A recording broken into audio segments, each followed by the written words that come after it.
state is a fiercely competitive and ruthless society.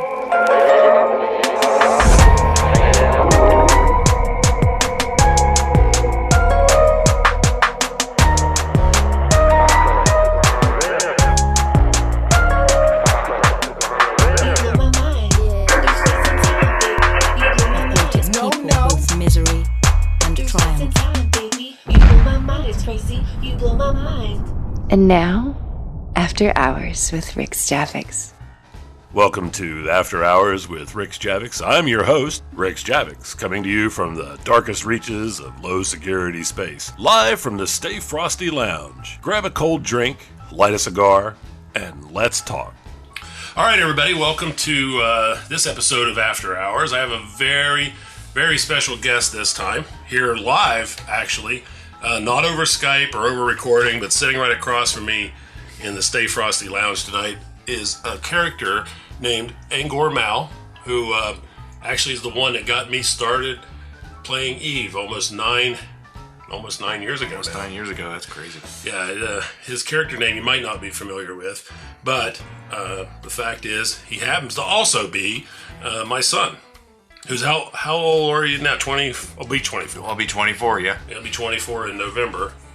So I won't say the day because I always get it wrong. even 24 years later, which is a long story. But yeah, so actually, so are you currently subscribed? Yeah, I am currently subscribed to the game.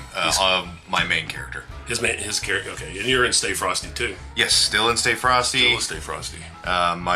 I believe my title in the corporation is Old Timer. Because Old Timer, you were day one. Yeah, I was day one. He was day one. And as a matter of fact, the name Stay Frosty, I don't remember exactly which one of us said it first, but I know that it was a conversation that you and I were having in the living room. I can still remember where we were. We were in the living room of our old house, looking at each other. It was the day that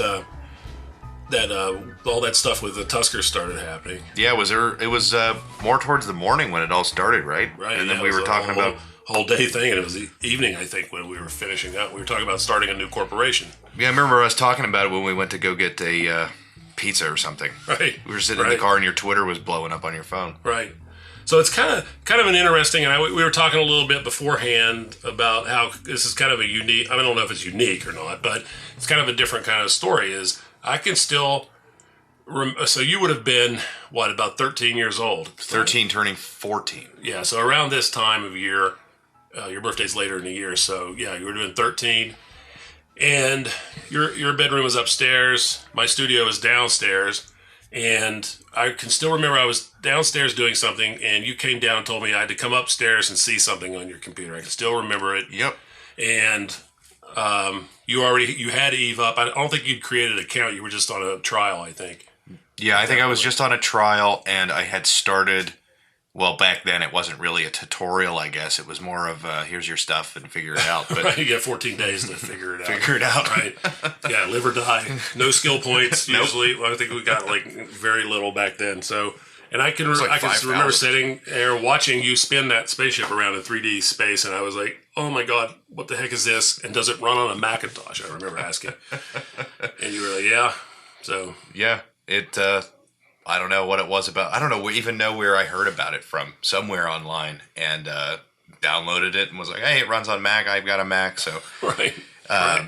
There weren't many games for Macintosh back then. No, there weren't. So you had that, or you had Last Generation Civilization. So right, or Battlefield, or something. Yeah, there was a couple of ports for different things, but not too much.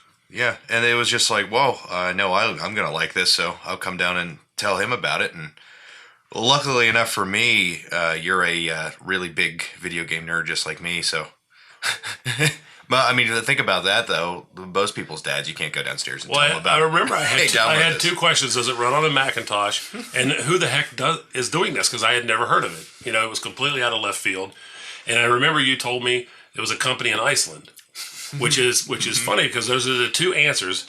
Yes, it ran on Macintosh, and it was a company in Iceland, which I didn't even know their name. I went downstairs to my computer in the studio and downloaded it, and then I came back up, and that's when we started really. Because while I was downloading, we were talking about it. Yeah, and I can still remember this as clear as day.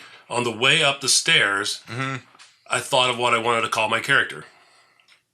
Because the only two pieces of information I had was it ran on a Mac and it was from Iceland, and I already knew.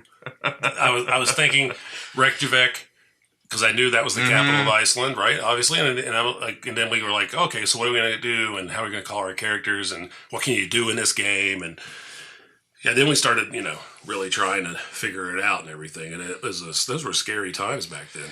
Yeah, it was. I don't know. I never had that feeling in a game before of just complete isolation from. Yeah, I don't know. It's very cold back then. Anyways, I don't feel that way about the game anymore, and I don't know what the difference is. Maybe it's just knowing people in game or something. But back then, it just felt so much colder. Yeah, no, I totally agree. I think those first couple of weeks were insanely dark and depressing in a way. Although part of that might be because I think we both started out in Kaldari space and then went to Amar Losek, so that's just a dark part of space anyways. Yeah. Well, and part of the problem for me was that you had to go to school during the day, so I often didn't have anybody to talk to about it. And I can still remember, it was Totokai where I was born. I don't know if you weren't Kaldari. You were Galenta. I'm Galenta, so I was born in Totokai, and I can remember undocking one day and trying to do the tutorial and getting very frustrated with it. And then finally figuring out, this was probably the first day, finally figuring out there were stargates, you could go to other star systems, and how to get there. Yep. And I can remember pointing my ship at a stargate, it was probably 5 AU away or whatever, and boating over there and trying to. Yeah. And then realizing that was probably not the way to do it. There was probably another button you had to right click. Well, the best piece of advice I ever got was because I was in a belt mining, probably the same day, and a married couple came into the belt. And I know they were married because they introduced themselves and we started talking. We'll talk. And the one guy said, and this is the best piece of advice that you could say at that point, was right click on everything.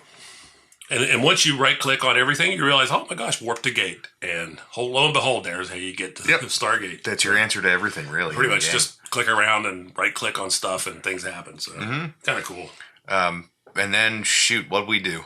I know I did a little bit of mission running in the beginning, I guess. I don't know. Let's back up for a second to put some of this in context, because this was right after you had come, after the divorce, you had come to live with me at the house, because I had finally gotten out of the apartment and into a house finally. And so you had an opportunity to come live with me. So this was these were the early days of the divorce, which has been, as everyone knows, ad infinitum. I don't want to talk about it a whole lot, but at least put the context in the right spot, because part of what attracted me to it was the opportunity to have, which I think it actually worked out really cool, because we had something to talk about. Exactly. We could share an experience together. So, I mean, like even the first 3 years, all I basically did was follow you around New Eden. Yeah, exactly. You would do the weirdest things and come up with the weirdest ideas, and I'd be like, oh, all right, we got to move all the way across the universe now. Which I have a couple of things I want to bring up about that later. But it gets probably more than most people realize how much that affected everything. How arbitrary some of the decisions were. Like, I don't want to bring up anything about tropical killer bananas or anything, but that was one of them. Tropical killer bananas. Oh my God. Oh, you came in one day and he said, look who's at the top of the kill board. This corporation must be really good at PvP. So we just quit the corporation we were in and joined them, really without knowing anything about them. and I remember going out on one fleet with them, and they were also if anybody from that corporation's listening, I don't mean anything personal, but they were idiots. They were all they did was Camp Jita. But we were coming from Nullsec at the time, and that was a high-sec mercenary corporation. So, it showed you a little bit about how far you'd come in the game. But go back to the context a little bit more. So just to answer a few questions, since you are my real-life son, sitting right across from me. Not a clone. Tell the viewers and listeners, I guess, not viewers, but the listeners, that how much child support I paid you. From my knowledge, absolutely. Zip. Nothing. Yeah, so, all right, there, I've cleared that up. Yeah, nothing. Because, that was middle school because that was my first year of high school. Right. And that's right when the divorce happened. I moved right in with you. Yep. Yep. Lived with me full time pretty much. Yeah. Except for the weekend there for a while until that got really silly. Yeah. Well, every other weekend I'd go visit her, but no, that got ridiculous after you turn a certain age. So yeah. So all that divorce talk, all that personal stuff that I've shared, is all true, right? For the most part, yeah. Yeah. Everything I've read. So I just wanted to clear that up because I had an opportunity to have you across the table here. So I don't get that very often, but that's pretty cool. on the podcast. I mean, we talk all the time. Yeah. But not on a podcast in front of, four people, the four people who listen to this podcast. You must be one of the tens of people. Yeah. I have no idea and I don't care. But, so I'm doing it mostly because it's a lot of fun to do. So I think it's good that you're here, and I'm glad. I thought of this a couple weeks ago, and I just brought it up to you last week, and you said yes right away. But I think it's a great idea. Yeah, it's awesome. Yeah, so never been on a podcast before. So let's get to that's real life stuff's out of the way. We're not going to talk about it again. So unless it comes up, but so yeah, I remember saying to you because you ran into these guys. Tell us how you found your first corporation because that I don't know that story. I was missioning somewhere in Caldari space in HiSec, who knows? And I ran into this guy named Lunchbox, and I don't remember how I even found the guy, but his name was Lunchbox. I think I probably had a question for him. I just found somebody, and the only other person in local, that's what it was. The only other person in local was a guy named some long string of numbers and stuff, and the other guy was named Lunchbox, so I call and vote him to ask a question, and he ended up turning out to be a really, really, really cool dude. Yeah, he was. And he said, "Well, yeah," he said, when your trial ends, you should join the corporation I'm in. We'd love to have you, new people and stuff, and we can help you out." So I'm like, cool. And it was this corporation called Phoenix Industrial, right? Yeah. And it was just a mishmash of the strangest characters. Yeah, I will never forget that corporation. It was a very, very lively and odd collection of people. The CEO's name was Cul-de-sac. He still plays Eve. I saw him in local a couple of, it's probably more than a month ago now. But so he's still around. Yep. Lunchbox and a bunch of those guys. There was a lot of Romanians and a couple of Greeks and Florida J. And Florida J. Oh, my goodness. Florida J. Yeah. And who was the guy that came to join us in Inglourious Basterds later? Do you remember? Master Sellin. Master Sellin. Yeah. Yep. Yeah. He joined Stay Frosty there for a little while. Actually, you know what? If you really want to go back, Master Sellin is the whole reason we're pirates. I think so. If you really think about it. Master Sellin, because we had no idea what piracy was. No. Other than seeing blinky red people and being scared out of our wits. And being relieved of our ships. Right. Right. But Master Sellin was a pirate, and I guess he joined an industrial corporation to make some Iskies, probably. To make some Iski and get his sex status up. That's what it was, because he wanted to go to Zero Space to get his sex status up to do missions. That's right. So we started hanging out. I remember I did not want to... I was anti-corporation. I remember I said to you, I'm just going to fly around space and do my own thing, and you go do your adventures or whatever, and you talked me into it, because you started talking about all the cool people that you were meeting, and I was like, it's still a little bit of a weird concept at the time for me to get my head around that there were actually human beings playing the game, and it wasn't a bunch of NPCs, and it wasn't, because I hadn't really experienced anything, never played an MMO before, and grew up playing video games, and all that, but playing an MMO is a little different, especially when you came in cold without any foreknowledge. I think it was like a week later I joined too. And then shortly after that, we moved to Nullsec. I mean, it was probably within a month or so. Within a month, we moved down to Nullsec. And this just tells you what kind of corporation it was.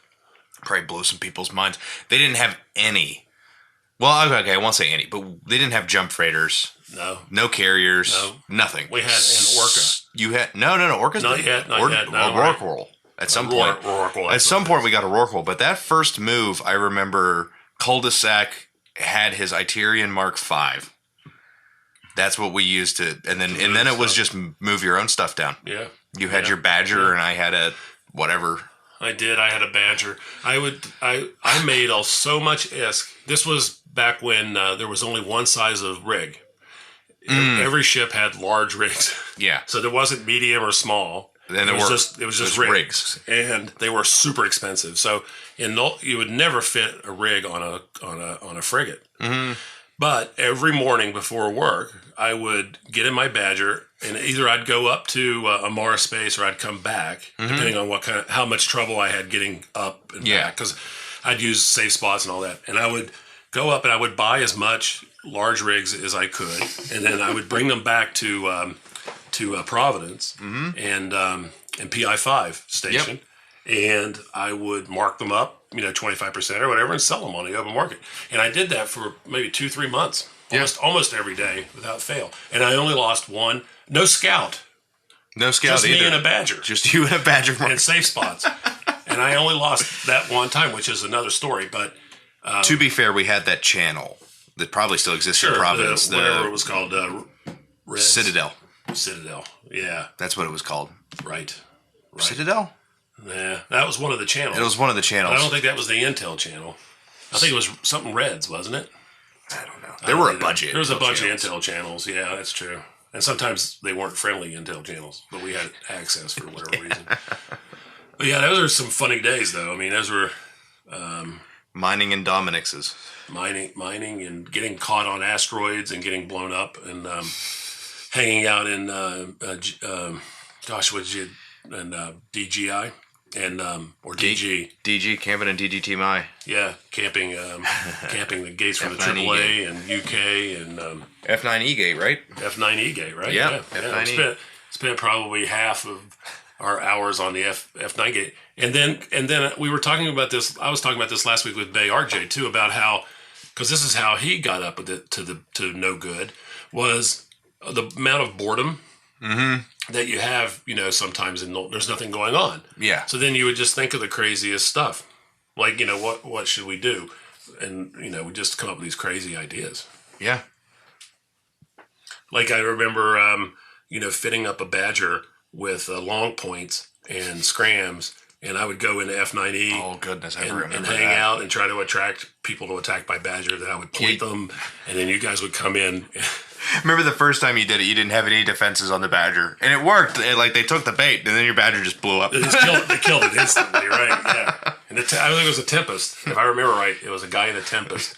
You remember that dude from AAA? I don't remember his name. I could probably look it up on the kill board, but we used to kill him 4, 5, 6 times a day. Oh, goodness. He would always bring those. By the end of this podcast, I'll remember his name. He would always bring like apocalypses, and they were like mixed guns and really strange. I don't know if he was just drunk out of his mind. Yeah. We looked up his kill board though, and it wasn't that bad. I think he was just drunk at that time of night or something. I think we caught him. We caught him during a really depressing time for him or something. He was just taking his ships out. He was just taking his ships out, and I don't care about life anymore. I'm going to put railguns on my apocalypse. Right. Well, that was always I didn't want that ship anyway. That's where that, that kind of thing. But he would never, if you remember, he would never shoot back. He just let us kill him. Yeah, it was very sad. It was very sad. I don't know what was going on with that guy. I don't either. Probably, honestly, it was probably a misprogrammed bot. Yeah, so Florida J was a lot of fun, and Cole was always getting in trouble with, so we were in Phoenix Industrial, which was a part of LFA, which is Libertas Fidelis Alliance, which was a pet of CVA in Providence, and bordering with AAA, UK, all those guys. Yeah. And so we had a lot of cloaky vagabonds. Vagabonds in local. UK would come in, 2 pilots would sit in local all day in a cloaked ship just to mess with your brain and stuff. And so we had all that going on. And then, what happened next? How did we get from there to Smedgy? Oh, I remember. No, I don't. How did we get out of Phoenix? Because Cole got kicked. That's right. He got kicked out of the Alliance. He got kicked out of the Alliance because he was a troublemaker. Well, he was right though. Yeah, he ended up being right. He did. Because he was saying how it was all doomed to fail if we didn't, stop our petty weird differences with the other alliances. But isn't everything in Eve doomed to fail? Really? Kind of the whole point of the game, right? Point of the game, right? Except for the Russian bloc. If you keep saying it, it's like the Eve is dying. Sooner or later, those people are going to be right. Yeah. Eventually. Eventually. Except for the Russian bloc, that will always exist. True. Probably even after Eve is turned off, they'll still be doing. They'll be booting up their own Rusty servers and. Yeah. They'll run a locally hosted Eve. Yeah. Yeah, which they could still do their nefarious things, whatever. In the drone lands. In the drone lands, right? Yeah. So that's why you and I in Florida, Jay. I think in Master Selling, didn't he come too? And what's his face? We're forgetting Mac. Oh, right, Macaloo. He was. Right. He was in Smedge. Yeah, that's right. Yes. So we all went to Smedgy. Yep. Do you remember? No, we didn't. No, we didn't. No? Dusty Death. Dusty Death. That's right. Which was kind of a proto Smedgy. It was actually formed from a group of former Smedgy pilots, if you remember. There was only like 8 of them in the corporation. Yeah. And then we went over there to them. That's right, to Dusty Death Enterprises. Which is where Macaloo, that's what Macaloo was. He was in that. He was he was a CEO, wasn't he? Maybe not. But he was a director. Yeah, then that was Dusty Death. And then where did Brutal Company fit in there? Well, this is after Smedgy. What was the one we formed with when we bought a POS with Florida J? That was Brutal Company. That was Brutal Company? That was our first attempt at a corporation. Nope. No, that's completely wrong. Actually, how it happened was we went to Dusty Death. Okay. And because we wanted to learn how to PvP, which is pretty funny when you think about it. So then we thought it was only in like a month. It was only a month until it exploded. Yeah. But we thought so highly of ourselves that we had learned the master art of PvP that we formed our own high-sec mercenary corporation called Inglorious Bastards. And Master Selling came with us. Yeah. It was you and me and Master Selling in Pykura in Caldari Space. And then a couple, 4 or 5 other guys showed up because I recruited the heck out of people. Yeah. And we probably massively lied to every single one of them about what our capabilities were and what we were up to and how many contracts we had. I think we had like 3 good fights. We had some good fights. Yeah. That we actually won. But our problem was we just war decked anybody. We didn't know who we were war decking. We just war decked people. No, we didn't do a lot of intel gathering or know what that was, and we just basically whoever was in local, we just war decked. Which I still think is probably a pretty valid way to go about. If you're really good at PvP, but we weren't. I mean, just to put this in context, we're talking about. I think I had like 4 million skill points. Yeah, we had something like that. Because I can still remember that I just had gotten into a Drake. Yeah, just gotten into a Drake. Yeah. Well, because this is a funny story. Because I had just gotten into a Drake, and I was so happy. Still Tech 1 missile launchers, right? Tech 1 shield extenders. Yep. Named whatever. No Tech 2 stuff. And I was so happy with it that I put a cloak on it. Yeah, remember that's this? Right. You put the cloak on the Drake. And was taunting people in the belts. Because your Drake cloak. Because I had my Drake cloak. Oh, yes, God. Yes. I am really ashamed and sad. I might have to edit that part out. We might have to not air that part. But I forgot about that, yeah. And then who was the corporation we war decked? Because that was where we first really kind of bumped up against pirates because we would dip our toe in the low sec because there's a low sec gate. That's Mara, right? Mara, right? Yeah, I think. Mara or the other one? I should know this because it's just up where we just left.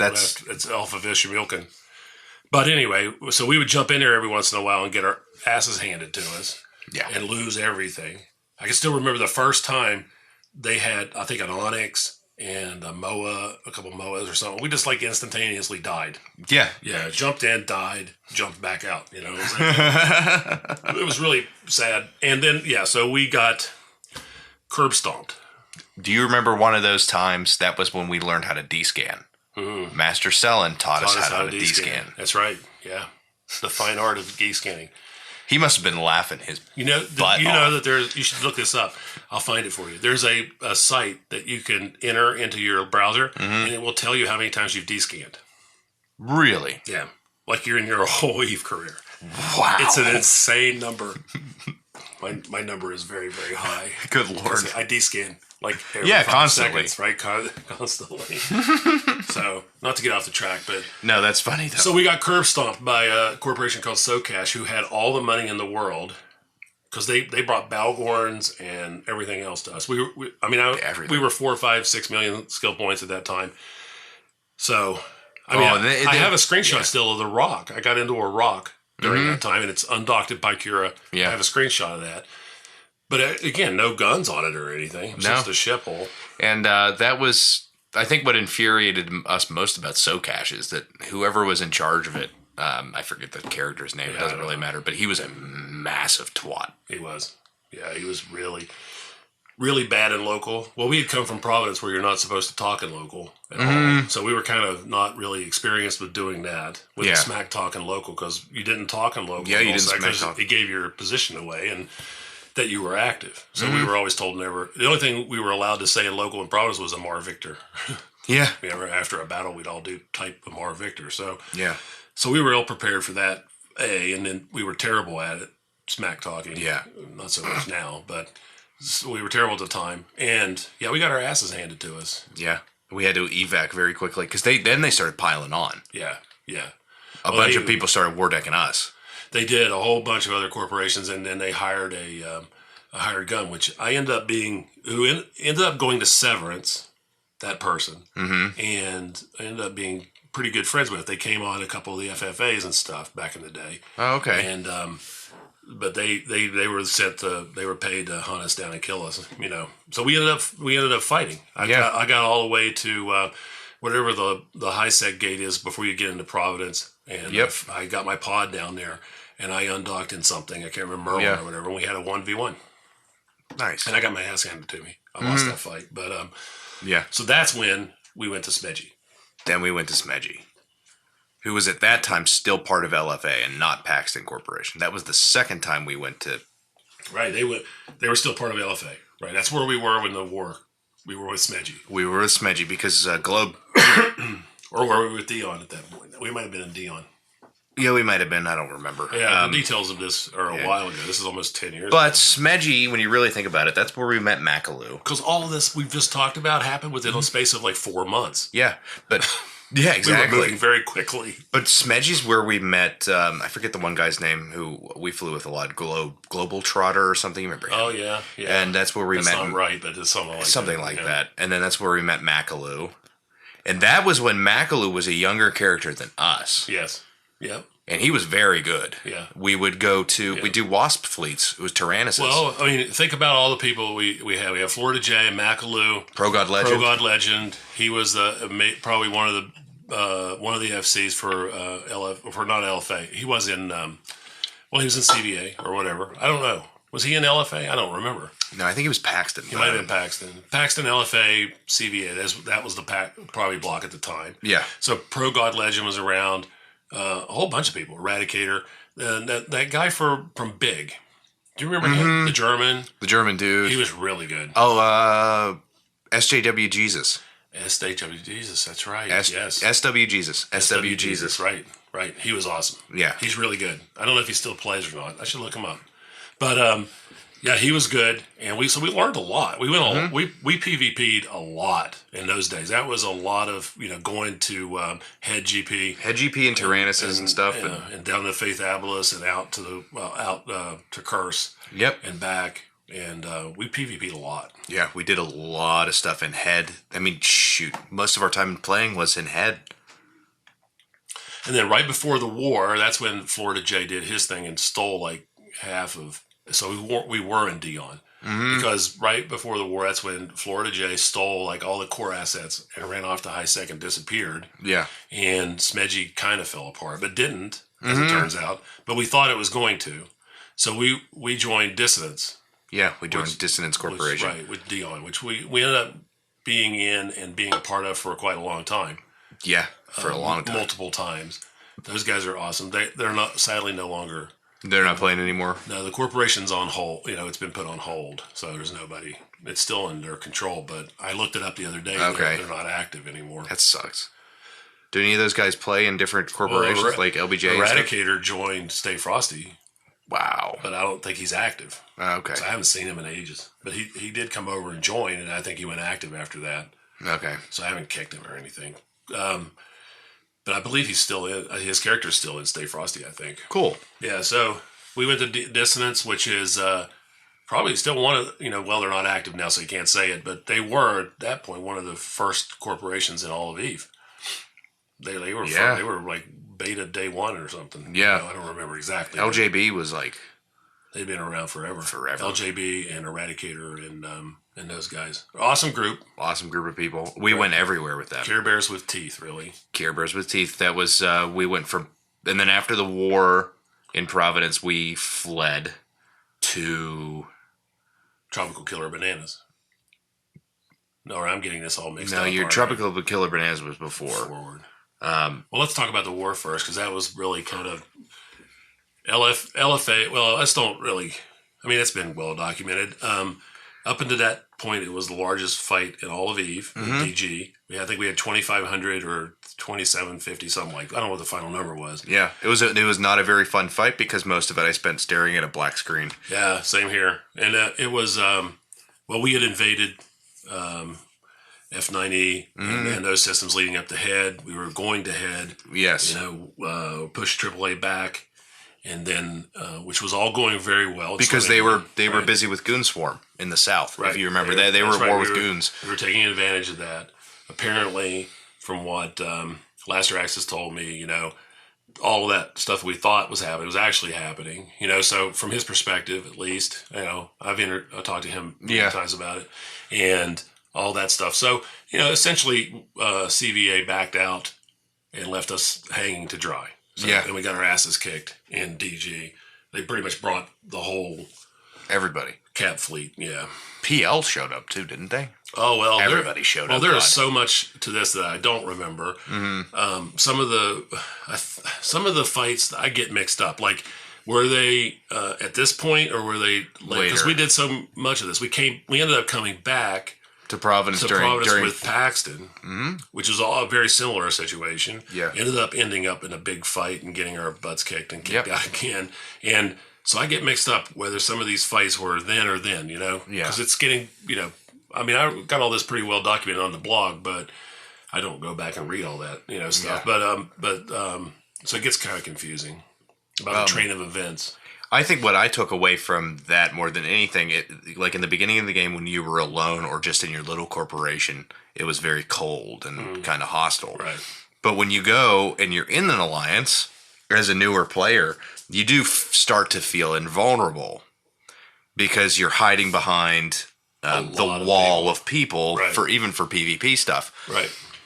But when the next big alliance comes around to kick your ass, that goes away again. Yeah, that strips all that away. Mm-hmm.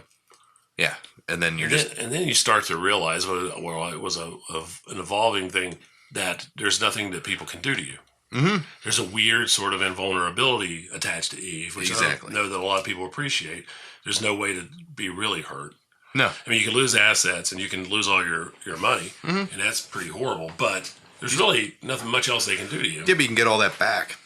You don't go to space jail. No. You can do whatever you want. There's no debtor's prison in Eve, thank God. No. No, I'll trade my real money for, if Eve money became real money. Oh, right. Oh, yeah, in a second. I'm so rich now, you wouldn't believe it.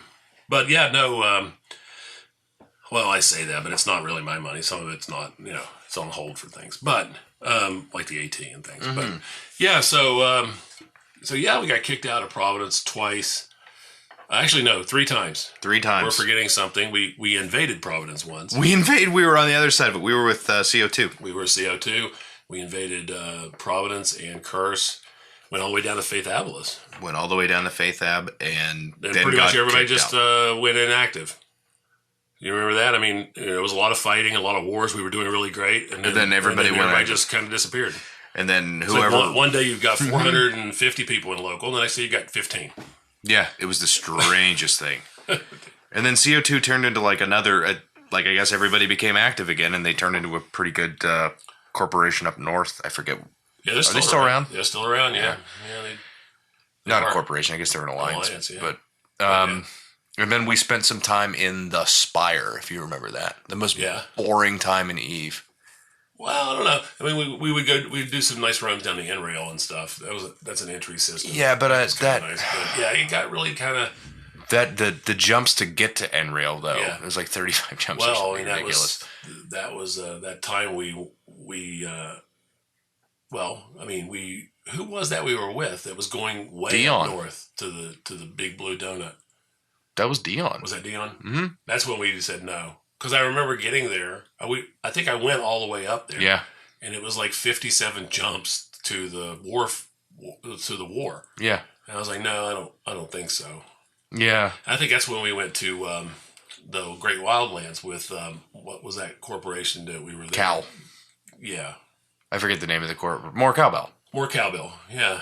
They only lasted for a couple of weeks. Yeah, Cold of War. We always ended up joining other alliances other than anything that dealt with. It always seemed like anything that didn't deal with Providence, we got at the last minute. At the last minute, right before they fell apart. So I don't know. Maybe that was us. Yeah, probably. We're doing these people to fail.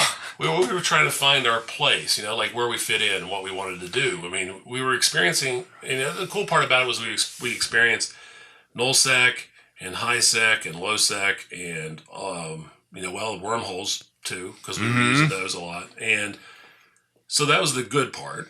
And then we were learning from a lot of people. Mm-hmm. So when you look back on it, at the time it felt very frustrating in some ways because we couldn't quite find a place to call home. But on the other hand, we were learning from a lot of really good players. Mm-hmm. We were surrounded by really good, aggressive, meta players, and I learned a lot from them. Oh yeah. And then a lot of that went really well. And then when CO2 fell apart, we went to Syndicate. No. Yes. We went to Spire. Mm-hmm. Then we went to Syndicate. With who though? That was Dion? That was still with Dion, because Dion had joined. I don't remember the name of it. An alliance, not Great Wildlands, but the one that's even further away from everything. Yeah. Over there. Mm-hmm. So we went there, and they were horrible. Yeah. Remember, those were the guys that would get on comms and just yell profanity and stuff at you. Yeah. And then they fell apart, and then we went to another alliance, and then they fell apart, and then we went into CO2 and went to Providence and did that, and that all fell apart. And then, if you remember, they said we don't want to do that anymore. We want to form our own alliance. At some point, I left Dion by myself. Yes, and joined UK. And joined Usher Khan. You did. And then from Usher Khan, that was horrible. Good Lord, was that a bad decision. But they come for their people, Yeah, God. I'd rather deal with role players from Amar anytime. And then I went to... Shoot.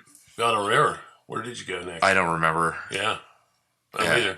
And it was apparently not very memorable. But I remember... because then you got me to join Cult of War. Right. Yeah, that's right. And then that fell apart, and we ended up... We were just like, you know what? We're creating our own corporation with just us two in it until we find something. And that was Lucifer's Hammer. Was right after Cult of War. Right. That's right. Yeah. And that was Lucifer's Hammer. It was, right. Yeah, that's right. That was the first iteration of Lucifer's Hammer. That's when... Because it's been around for a long time. Yeah. It is... it was just you and me. We didn't do any recruiting. No recruiting. I think I built ships. You built ships. I did like 3 months. I did some pirating. Yeah, where we just kind of farted around. Mm-hmm. Because we were kind of burned out, I remember. Yeah, we were kind of burned out from everything and made Lucifer's Hammer, just us two, and we just farted around with whatever. Yeah, we put our alts in it, and I put my alt in it, and then, that's exactly right. Yeah. And then that's when we went to Spire. I think we went back to Dion, went to Spire. We kept our alts in Lucifer's Hammer. Yep. And they joined, our alts joined those alliances. Yes. And then we went to Syndicate. Mm-hmm. After the Spire fell apart. Yep. Because we claimed space in Spire. I remember doing the whole thing. And then, so we went to Syndicate. And that was great. That was probably one of the best times I had in Syndicate. That was awesome. Everybody was active. The corporation was doing really well. We were having PvP every day. Yep. It was awesome. You could log in, do stuff, and have a lot of fun. Mm-hmm. And that was great. And then we had the idea, Lucifer's Hammer was back there, and we had the idea of, I don't remember how that happened really, but we had the idea of turning Lucifer's Hammer into a PvP only corporation. Yep. In the Alliance. Burnaway. Not Burnaway. Rocapel. Blackmark. Blackmark is what it was called. You're right. Blackmark. Yeah. And then Dion and LBJ and those guys, they were more Careberry industry types, which is no slam on them. No. But they wanted to join FCON, if you remember. Yeah, that's right. They wanted to join FCON, and we didn't want to. So by that time, that's when Cyber 10 Yep. and Lex Yep. and a few of those guys had joined Lucifer's Hammer. I don't know what the heck. Where we got Well, those what's guys his from. name? And who's in Shadow? The crazy guy. It's me. It's me. It's me and Cyber 10 and Lex. Yep. They had joined Lucifer's Hammer, and so we were spending more time in Losec with those guys than we were in Syndicate. Yep. So we left the Black Mark went to FCon, and Dissidents went to FCon, and we went off on our own and joined Rote Capel. Yep. Which seems like an odd choice. I don't really remember why that happened. I think we're getting something confused here. Probably. You can. There was a time where I was in Tuskers by that's myself. Right. Yes. That's where you went after Ursha Khan. I went to Remember Tuskers. when you couldn't think of who you went to after UK? You went to the Tuskers. I went to the Tuskers. Yeah, because I was in Cult of War, you were in Tuskers, and I did that. I was writing a blog then. Yeah. And that's when I did the hunt for Rixx Javix, and I traveled around in like different ships and let people shoot me. And I remember I was in a hurricane, and I went like 17 or 30 jumps or however long it was, and nobody would fight me. And so I convoed you because you were on, and I said, "Is there any of you around?" And I flew to a planet, and like 5 Tuskers came and killed me. Yep. Remember that? Yes, I do. Yeah, that's right. Okay, so that's what we left out. Anyway, so then that's where It's Me and Cyber and all those guys came from was from me and Losec. Oh, right. Yeah. Okay. That's how I knew those guys. Okay. Well, that makes sense then. Was from Losec. So those dots weren't connecting. Right, and when now, you came to join Lucifer's Hammer in Syndicate, they probably came with you. Yes, Yeah, right. they did. Yeah. Okay. All right, now that makes sense. Yeah. So then Rote Capel, I don't know how that happened. I don't remember. Somebody knew somebody. Yeah, probably. I really think it was as simple as It's that. Me maybe that knew somebody. But our cultures did not Mesh there. not even in the league. We wanted to do, and everybody in Lucifer's Hammer wanted to do their own thing. Yeah. By any means necessary. Well, they were, and this is where the developing thread goes, because we were all getting better in ourselves. You know, we were getting better at being pirates, getting better at being PvPers, getting better at flying ships and doing the spaceship thing. And so you start to feel cocky and confident. You want to do your own thing, but the pirate life really suited us. Yeah, suited all of us. Like there was only 5 or 6 guys in Lucifer's Hammer at that point. We hadn't even grown. We got up to 40 some, I think, at one point there. Yeah, but at that point, there was only 6 or 7 of us, but we were on all the time, and we were playing a lot, and we were really good, and we just wanted to do our own thing. But the pirate life really suited everybody, and everybody. Yeah. It was perfect. So, yeah, and then that whole thing with the small newts on Vagabonds thing, they really kind of exploded. It's Me did not take kindly to being told not to fit. He was one of those guys, and this is why he fit in so well with us, and I still love It's Me. He can be such a D-bag, and I know if you're listening, It's Me, you know you are, and that's okay. We love you. Yeah. But he was a lot like us in that he didn't like anybody telling him what to put on his own ship. Right. A lot like the ammo, using the wrong ammo. Yeah. I haven't gotten that far yet, but yeah. But no, it's the same kind of thing, though, we just didn't like people telling us what to do, so we made our own group of people that you didn't have to tell what to do. Well, it's my ship. I can fit it any goddamn way I want, right? Who are you to tell me? Well, that was growing up in Nullsec, because you had to do certain things, right? Yeah. And this is what Cul-de-sac, going back that far, but really it rubbed him the wrong way, because he really liked doing the game the way he wanted to play, and he was losing a lot of retrievers. If you remember, he'd lose 3 or 4 a day sometimes. Yep, but he didn't care. But he would get called out on it. You're the CEO of a corporation. You can't do that. It's reflecting poorly on our kill board. What's wrong with you? And he didn't really like that. No, he didn't like being told that. I think a lot of those lessons, when you think about it, when you think about how we play the game today, and you look back and you go, oh, that's where I got that. It's like these little pieces of the puzzle get picked up from different people and incorporated into how you think, oh, that was pretty cool. I'm going to keep that, Yeah. Put that in my pocket.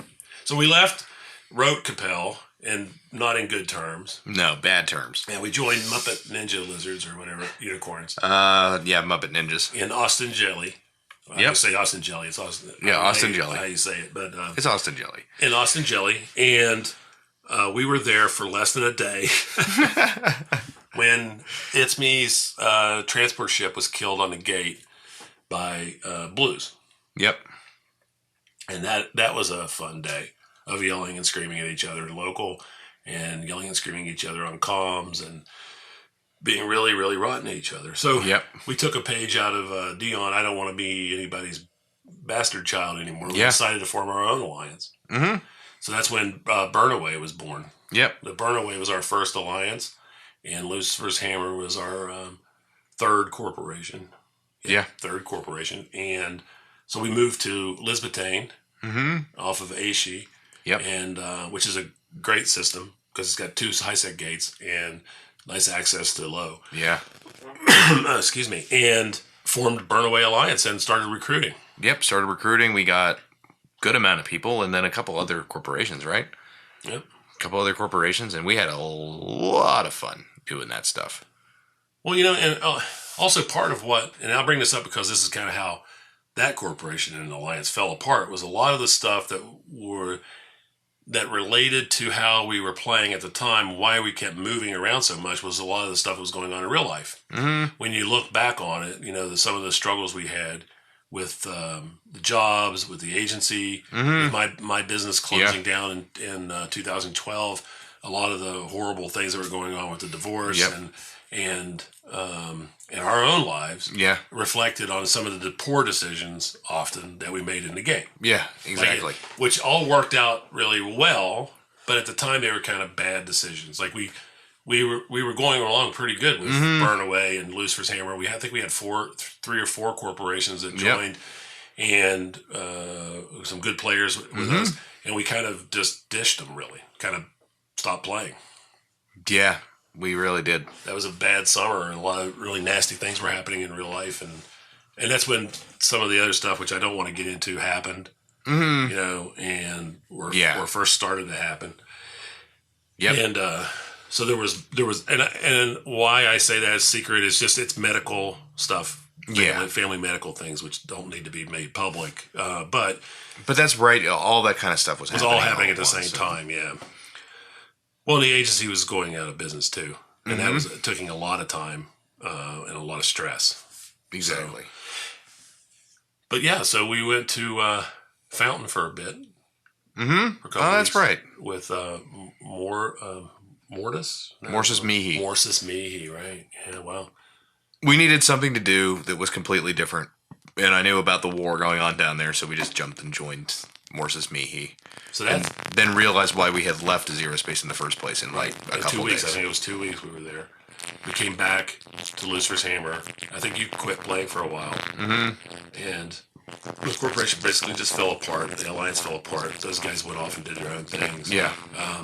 A couple people hung around, but mostly it was just me. Yeah. So for I don't know, about 6 months, maybe not quite that long. I basically just hung out in the lesbian thing by myself, and I would fit up some ships, and when I had time, I'd log on for 10, 15 minutes, and I would just kill everyone in local.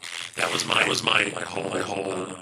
That was like your system for a minute. Yeah, that was funny. I log on, and I was just basically grab everyone in local. I didn't care. And I would fit up a sacrilege, usually sacrilege is broadsword. Basically just attack everyone.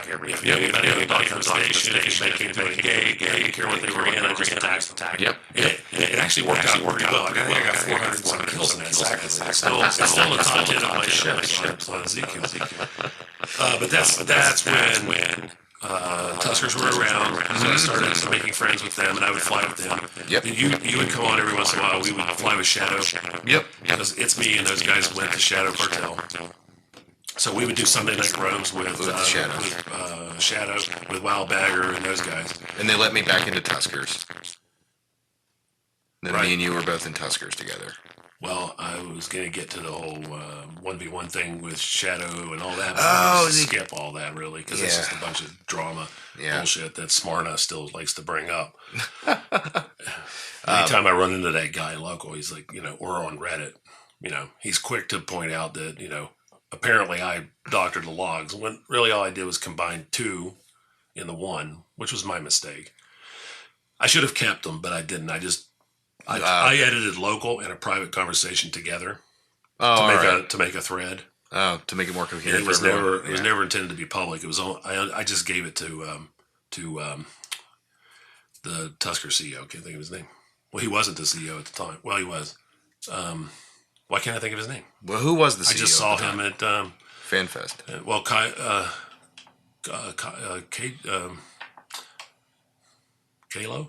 No. Something like that. Anyway, The original Tuskers CEO. He was inactive at the time. But anyway, so I don't want to bring that up. But yeah, that's what basically we joined Tuskers. yeah, we joined Tuskers. I joined again. And I remember they charged for re-entry. Oh my god! Oh, really? It was $300 million to rejoin. Wow. Yeah. Oh, you rejoined. That's right. That's right. I rejoined. I didn't. So it was 300 million to rejoin. I was a new guy. I didn't have to pay. Yeah, they had an application fee though. You paid for that. Oh, did I? It was 50 million to apply. Oh, wow. I don't remember that. I didn't play much at that time. That was Yeah. right at the time I was in the Tuskers, and this was part of the problem, which ended up being part of the problem, is because I didn't play at all hardly. And when I did, I just logged. I was doing that thing again where I would just log on and do my own thing and then log off. So I didn't really make a lot of friends. I remember us talking though, and both of us being rubbed the wrong way about. And this isn't even a slam against the Tuskers, and people can play however they want. Yeah, but we didn't really like them trying to structure pirating. There were too many rules. Too many rules. And the application process is just, it always makes me laugh that you have to go on someone's forums and type out basically a resume to join their EVE Online corporation. You know, it rubbed me the wrong way too at the time. And like you said though, I mean, time passes and you know, it's all fine now. Like you can run it any way you want. It's not not a slam against them. It's just not my thing. And that's, well, I mean, again, when you look back 9 years and you go through the whole history, you see this piece and this piece and this piece, and this is how we arrived where we did with Stay Frosty. Yeah. Because all of those pieces went to building something with all the failures of corporations and alliances and all the wars and all the moving around. And it's like all that led to, hey, I can't find the place that I think Eve, for me, exists. So I'm going to have to just build it. Yeah, we're just going to have to do that ourselves. Yeah. And then so when I did, once the things with the agency and the bankruptcy and all that settled down, I started playing again. And that's when I started bumping heads with Tuskers. With Tuskers CEO and leadership. And that's when all that exploded. Yep. And I don't really want to go into that. But essentially what happened was, well, where we started this conversation at the very beginning was that day in the living room and saying, you know, I think that there's an idea here to take the Tusker code essentially, but not have so many rules. Actually, have no rules. No, absolutely. So you basically take the code, which is essentially don't be a dick to each other, and honor your commitments, whether they be 1v1s or ransoms, and that's it. And essentially, that's the rules of Stay Frosty. Yeah, those two things. Anything else is fair game. If you're a dick to people in your own corporation, you get kicked out of Stay Frosty. And if you don't honor your commitments, you get kicked out of Stay Frosty. Otherwise, you can do whatever the hell you want. Yeah. You can fit your ship any way you want. You can fly anywhere you want. You know, you can take Sov if you want, you know, like Prada does. You know, he'll go down and take Soventry or kill and toast people. He's becoming quite adept at doing that. So yeah, I mean, we have a lot of weird players in Stay Frosty that do a lot of weird things. And then that idea, when I was writing blog posts about it, what we stood for and what we believed in, and it's amazing to me how many people from various walks of life around the Eve universe picked up on it and said, hey, they would convo me and say, you know, I like what you stand for, but I'm not really a pirate. But you'd think that would apply to an industrial corporation. Yeah. And I'm like, yeah, I think so. And then wormhole guys would say, well, you think that would apply to a wormhole? And it definitely applies to a wormhole. What if we had an alliance where every corporation sort of represented a different play style, but all under that sort of that feeling of play the way you want. And we're not going to dictate to you how you do it. We're all going to be unified by our disunity, right? Yeah. Our individualism is going to shine. Yeah. And we'll be a greater force for it in the end. Yep. And that's when then we started a band apart. Yeah.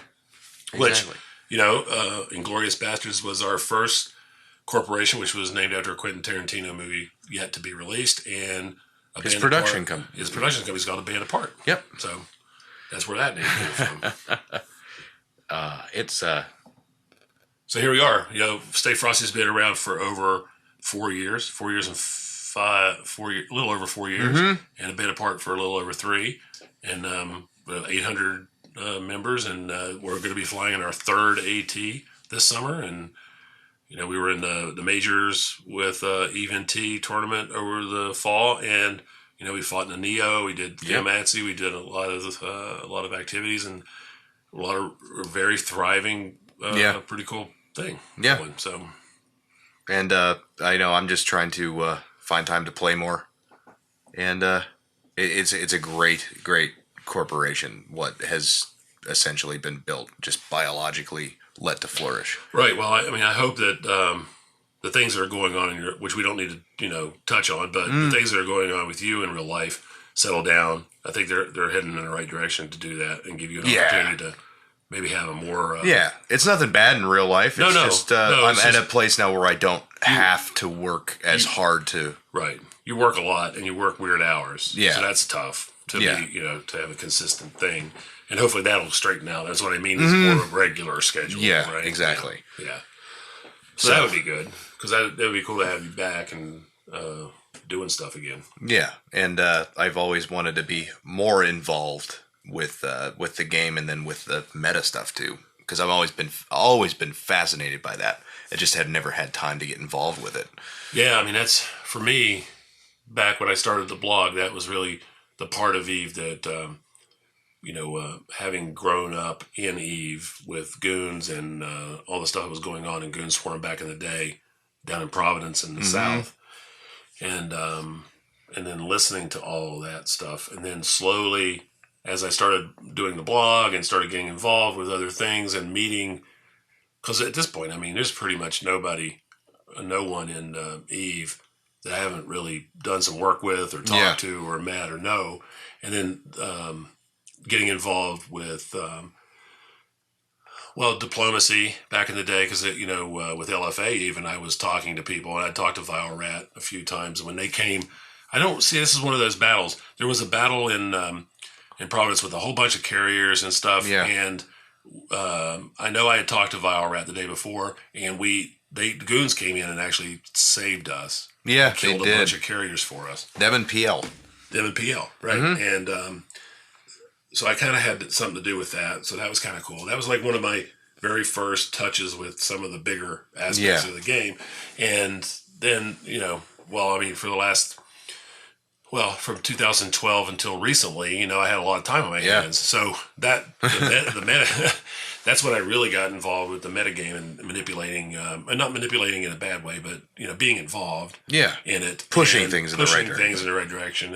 And then we had, World War B and all the stuff that happened with that, which I'm definitely not going to talk about some of those details. But a lot of really cool stuff going on. And that side of the game is insanely interesting to me, too. Mm-hmm. So, which is good for pirates, because, we don't really have SOV or anything to worry about. So, and making enemies and getting people pissed off at you is part of the fun. Yeah, and most people can only you can only station camp somebody for so long. They can't take anything away from a pirate. Right. No, I have nothing for them to take. What? You would just unsub for a month and they'll be gone when you come back. Yeah, all my stuff is in a hangar and it can't be hurt. Yeah. So. Well, until this weekend, because I shouldn't say this out loud, but we're gonna do something else too, which is kind of fun. But everything that we do is for content generation, making good enemies. People who you don't really hate in real life, but who serve as you can't be friends with everybody. Mm-hmm. Exactly. Because then what would we do? Yeah. Yeah. So. But pirating stuff is never personal. It's just for the fun. Oh gosh, no. Well, sometimes. All right, I retract that. Sometimes it's personal. I've hunted people down. There have been a few personal things. I take umbrage when people step out of when people step across the line into personal attacks or real life stuff. Yeah. And when they bring my kids into it or my wife or, pry a little bit too far into things that they have no business prying into. Yeah, but exactly. Otherwise, no. I don't care. I don't care about what you say in local or whatever because I'm going to say it right back. And, then blow you up. And then, that's what you want. Like I said on another podcast a while back, essentially, you want the other guy to beat you fair and square, right? You want them to be good. It's disappointing when there's nothing quite as disappointing as not even. It's worse than a warp core stab ship. Like when you jump on somebody and they've got warp core stabs fitted and they warp off. That's kind of at this point it's like, oh, that again. Yeah. But when you jump a Vexor, right, and you've got a frigate, and you oh my gosh, you're like, okay, I'm gonna kill this Vexor with my frigate.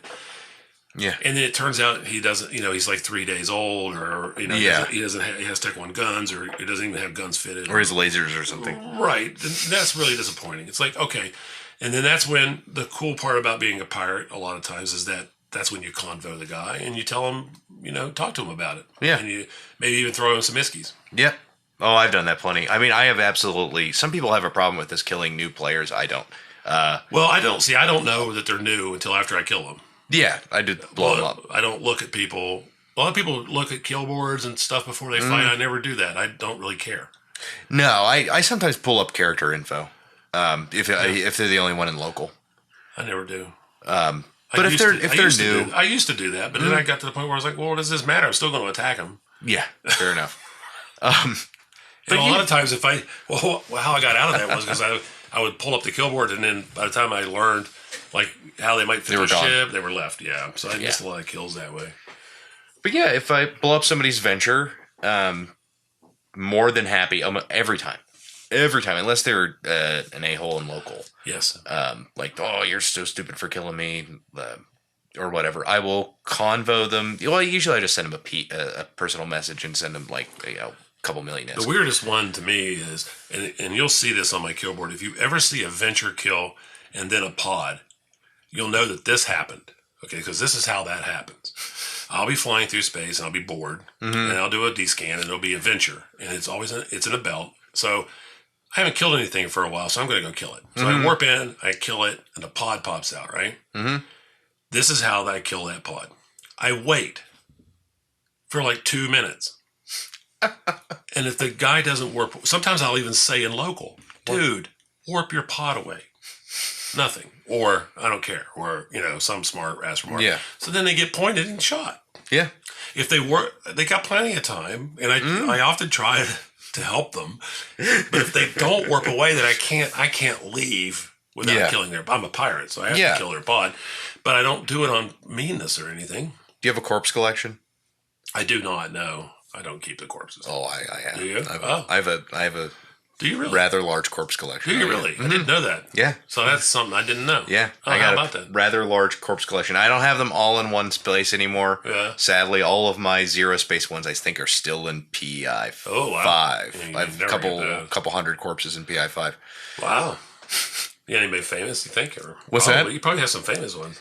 Yeah. Oh, yeah. I like my duplicates. I like my duplicates. Two or three of the same people. Yeah. Huh. I never got into that.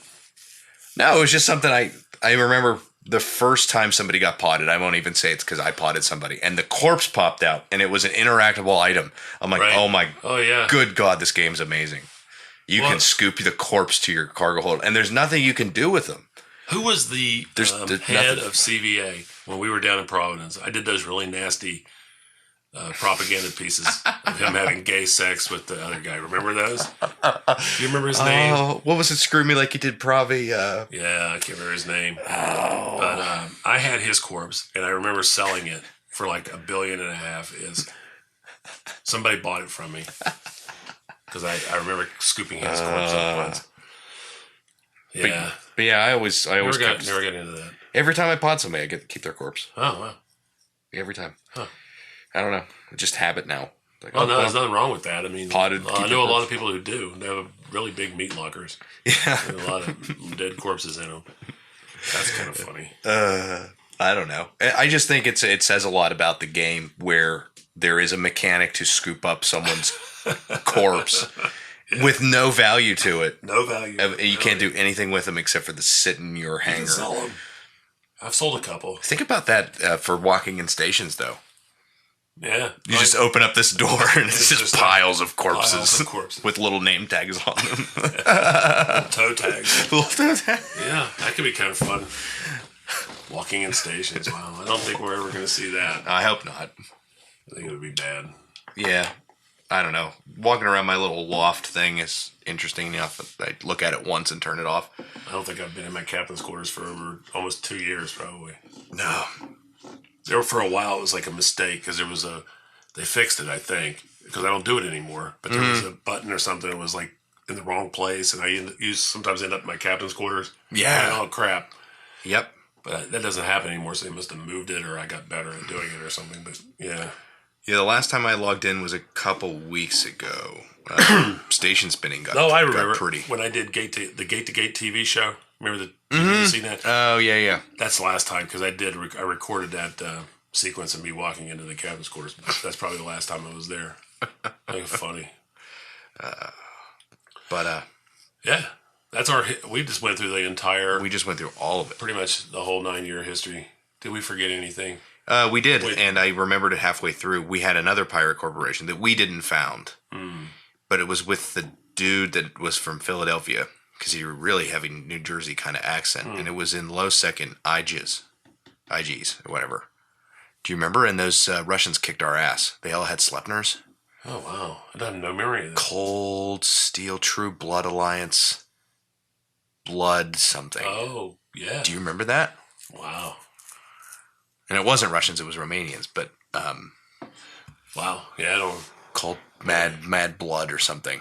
Oh, that was after Smedgy fell apart. Yep. 5 or 6 of us went to Stackmon. Yep, it was Stackmon. And then to IGs, and the name of the corporation was don't remember. Blood Defiance or something stupid. Blood Brothers or something. I don't know. Oh, that's weird. Because you did a poster for it for recruitment. I did propaganda for it shortly. It's probably in my Flickr, so I don't remember. I don't remember that. Anyway, yeah, those guys. That didn't last long. No, we made enemies with the wrong group of dudes. Again, yeah. We have a way of rubbing people the wrong way. Still do. Yeah, and it's mostly on purpose, honestly, because that's pretty much the fun of it, though. Yeah, I don't know. It's real life too, though. I rub people the wrong way all the time. Oh, same here. Always have since I was a kid. Yeah, I have really super loyal friends and really super not loyal friends. Yeah, people don't. Even since I was a kid, there have always been a few people who don't even know me, or there were times when people I had never met hated my guts before I even said any words to them. Right? Just don't like the looks of you. Same deal here. It's like that old West thing where you walk into town and people are like, I don't like the looks of you, stranger. I'm going to shoot you. Yeah, that's kind of how I felt about it. So yeah, I'm not surprised that I rub people the wrong way. People just don't like you for whatever reason. Which is fine. Which is kind of a good thing to have when you're a pirate. Yeah, you don't want to be super likable, right? I don't want everybody to like me because then I'd feel bad shooting them. But not evil in the same way for the sake of, because I know those pirates too. Oh, the actual evil ones. Yeah, the people who are really bastards. And isn't that I forget who it was, but do you remember that guy that got kicked? He got kicked out of the game for it because you're not allowed to do this. You can't just for a long time follow one guy around. No, right? That's that's bad. You can't do that. There have been a bunch of those, but yeah, I remember that guy. I remember a couple of those guys, actually. Yeah. We've bumped into a few of these people over the years, too, where, I personally, not to brag, but I think there's about 8 people that I've been personally responsible for getting banned from EVE because of the way they treated other people or myself or others, that I knew about. And not just me by myself. A group of us, who got together. Well, and there was that, think of all the crazies. crazy people that we've known over the years. That we were talking about that guy in AAA, but there were also, what was that guy's name? It was in Aishi and Lisbethane, who did all weird stuff too. I wrote a couple blog posts about him. He was pretty famous for being an insane person. Oh, that dude. Oh, remember this one too. Yeah. Remember this guy in Providence who would get on and he sounded like he was 6 years old or 8 years old. Remember him? Oh my With the squeaky little voice. He would try to FC stuff. Yeah, and he could have been 8. He was like, he had to be 8 years old. He was probably like 8 years old. Yeah, or 8 or 10 maybe. We would rip. Oh my man, gosh, that poor kid. I don't know how he did it. You guys, Yeah, because you guys don't do that. Yeah, guys. Yeah, I'm not gonna mock him, but there's been a few of those too, and crazy people, but you know what? On the other hand, too, and that's part of the spice of the game. It's running into people like that. Mm-hmm. You know, and just so everybody understands, when anybody's ratting on me in Reddit or giving me a hard time, or like Smarva or whatever his name is from Shadow, you know, I'm on the other side of the screen smiling. Yeah, and you know that. Yep, because we've talked about this many times. We laugh and joke about it because it doesn't impact your real life at all. Nope, it's completely irrelevant to everything that's going on over here on this side of the screen. Yeah. And yet it's also part of what makes the fabric of playing Eve so much fun. Without conflict, right? It's like sports teams. I've made this analogy before. You don't seriously hate the people from the other town, whatever sport you're in. But you self-generate this feeling of ownership over your own team, even though you have nothing to do with it.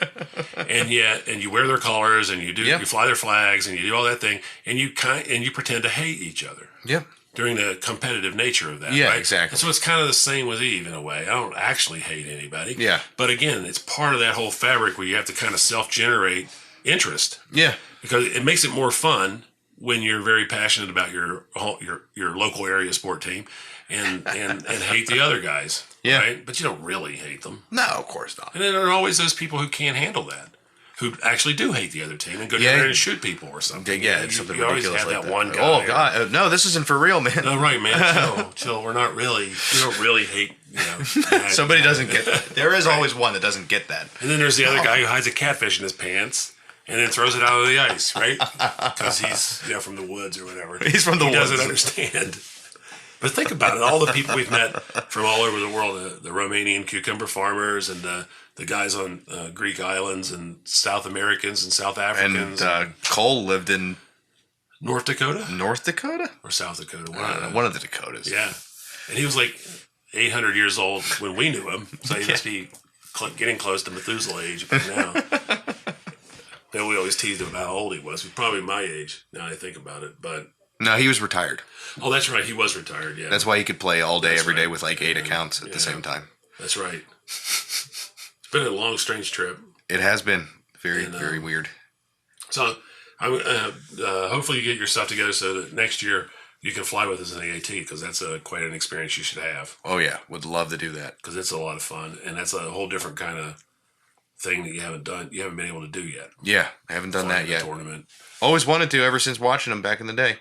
Yeah, well, it was part of the thing you just said, where every time we would join an alliance, they would fall apart. Yeah. For a while there. Yeah. Because every time we would join an alliance, we'd be like, okay, this time we're going to get to fly in the alliance tournament. And then they'd fall apart. They'd completely crumble. Because I remember thinking that with every single one of them. Yep.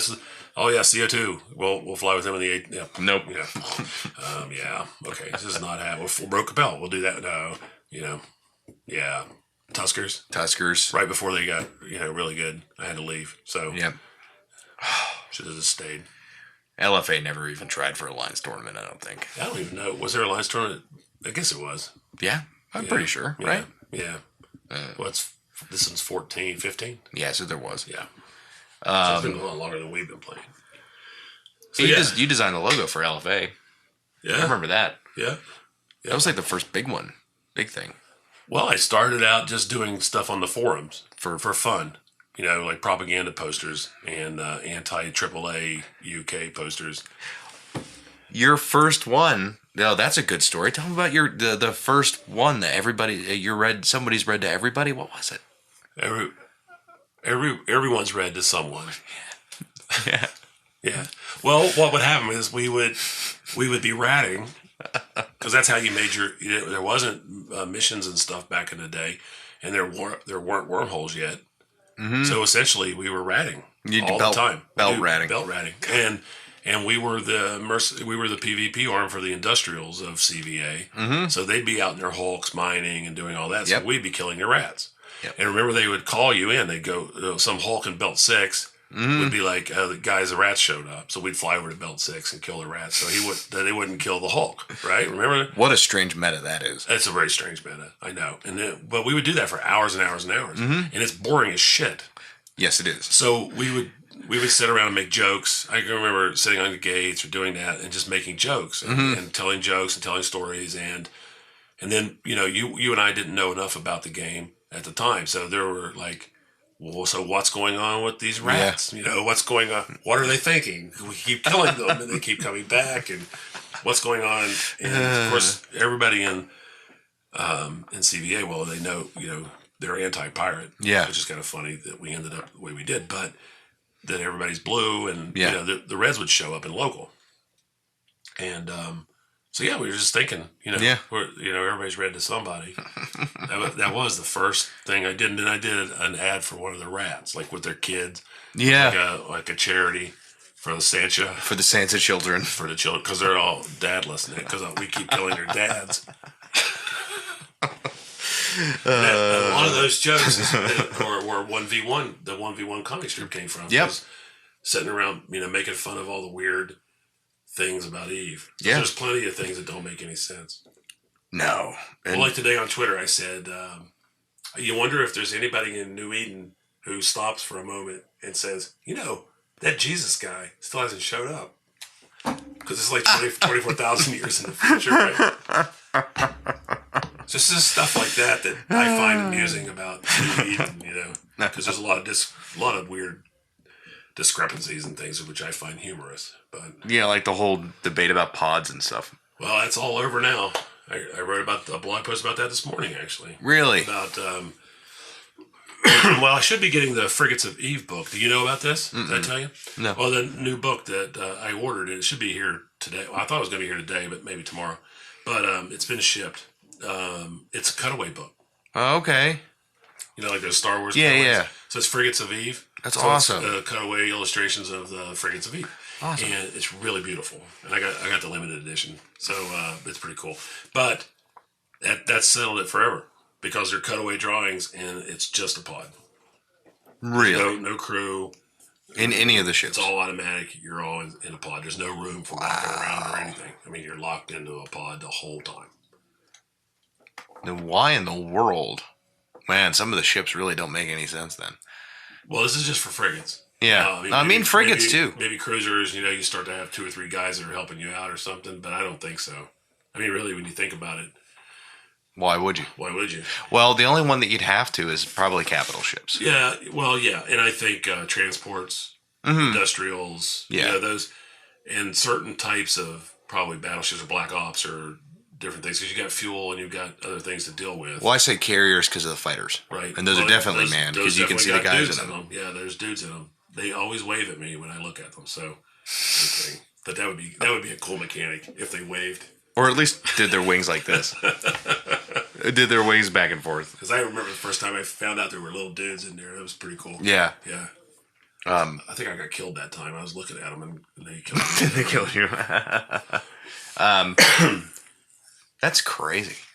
Why are there windows on ships? I don't know. Oh, yeah, well, I do. Because, okay, lore-wise, the reason there's windows on ships is because not all frigates are capsuleered. Okay. So you've got regular hookbills and regular Tristans and regular, ships. Oh, I gotcha. Are full of people. There's hundreds of people flying, not the frigates, but yeah, like a regular, say, Tyrannus is like 3 dudes. It takes 3 human beings to fly it, but only 1 capsuleer because we're gotcha. Like gods, right? Well, so, okay, I kind of like that lore explanation. Even the battleships, there's like hundreds of people that man a battleship. Yeah, but when it's it's been modified. Yeah, for a capsuleer, so we only need 1 guy. Gotcha. We're gods. Yeah, so we don't need those regular Joes. So that's why there's. Okay. I mean, technically, that's why there's windows. Makes total. I like that then. Yeah, oh, that's not bad. It's No, not that's not bad. lore. No. That's not bad at all. I like that, actually. I think it caused some issues if you're trying to make a movie. That's what my blog post today was about. Yeah. Like, why hasn't there been an Eve movie? And part of the thing is the pods. Because that's not very cinematic. No. If you get Tom Cruise or somebody in a Floating movie, in an they're not embryonic going to want to fluid. spend half of it inside a cocoon. Yeah. You don't hire them for that. Not that couldn't be changed for a film or a movie, but it's not. Well, if they were going to do that, an Eve movie, then it should be the lead up to Capsuleers. The only way to defeat the big bad guy is invent the capsule. Right. Could be that. Could be the origin story or the Eve Gate incident. That locked us over here in the first place, or lots of things really. Yeah. Or I could just ignore it. Like I said this years ago, the way to get around the pod and still have the pod is to make it like Darth Vader's isolation chamber. Yeah. You remember in Empire Strikes Back when he's got his helmet off? Yep. He's in a pod essentially, but it's a part. Yeah. So if you had the bridge set up like that, where the capsuleer is hooked in, cybernetically, but he's also sitting in a chair inside his pod. Yeah. And his pod's open. Yeah. And in case of an emergency, that sucker slams shut and fills with liquid and ejects. That's not bad. No. And it's kind of a workaround where you could have him talking and interacting with people. Crew loyalty would be a little funny Crew when gets screwed. when the captain's sitting in his nice little. Crew gets screwed. All right, guys. See. Yeah. Well, that's why there was always some debate, because there's some lore that points towards having crew even with the capsule. Yeah. Because there's some charts that have been floating around with like percentages of who die. Because there's supposedly escape pods on all the ships for regular crew. Gotcha. So they scatter like in a science fiction movie. Like, Yeah. the klaxons are going, and people are get to the escape pods where there's only 12% structure left, right? Yeah. Yeah. Ship's going down. Put everything on automatic. Overheat everything. They really hate me then. God. No, you Ben, hold on. That's right. And like 89% or whatever percent of the crew gets killed, but a few do survive. But that's because it's again, Yeah. not a lot of thought given to this over the years. People just making up stuff essentially. Yeah. And so it's all subject to change without notice. Yeah. Well, you have any final words or anything you want to say before we sign off for the evening? That was a long, interesting conversation, almost 2 hours there, I think. Yeah. That was I don't know. Memory road. We'll have to do this again. We will have to do this again. It was honestly a lot of fun talking through all that. But wow. That's quite a history. And very happy that we had the opportunity to do it together. Yeah. We didn't have the opportunity to do a lot of the things that regular dads and regular children do. Yeah. Because of the situation the way it was. Yep. And you weren't really interested in sports or things. Though you did play. We got you involved in some things, but you weren't really a sporty guy. No, I was more of a video game guy. Video games and stuff and art stuff and So watching sports. This was a kind of a, even compared to people I think who aren't into sports and other types of normal activity, I think this is in a way a better thing, because I wasn't just teaching you and watching you do something and standing in the crowd applauding when you did well. We were doing it together. So it was all these adventures that we went on and around the universe and all the people we met and everything. We did all this together. It was kind of cool. It was. Still is. So I think that's kind of unique and neat, and I don't regret any of that. No. It was very different than anybody else that I grew up with, their experience. Right. Very different Kind than of that. bizarre when you think about it. I think it's pretty neat. So. All right, cool. Well, thanks for coming out. And No problem. And we will do this again. Yeah. Catch up. Okay? Yeah. All right. Sounds great. How long was it?